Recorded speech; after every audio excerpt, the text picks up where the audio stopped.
Got our 2017 Buick Envision here. We're just going to change that engine filter out. All you really need is a 7mm.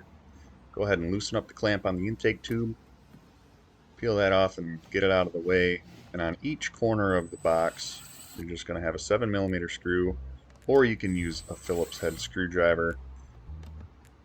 So just go ahead, loosen up those screws, and this air box is just going to pop right up out of the way.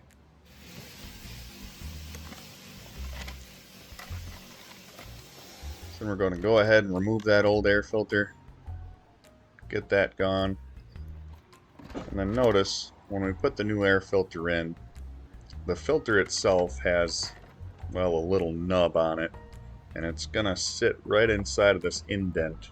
It's going to be towards your left if you're looking at the engine bay right here. Just make sure that indent goes the right way.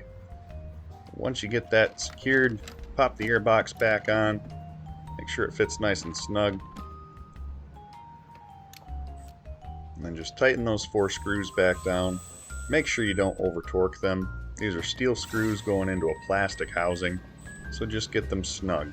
You don't have to over torque them. So once you get the 4 screws torqued down, you're going to take the intake boot, put it back on the air box.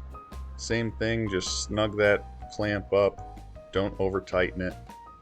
And that's all you need to do. Thanks for watching.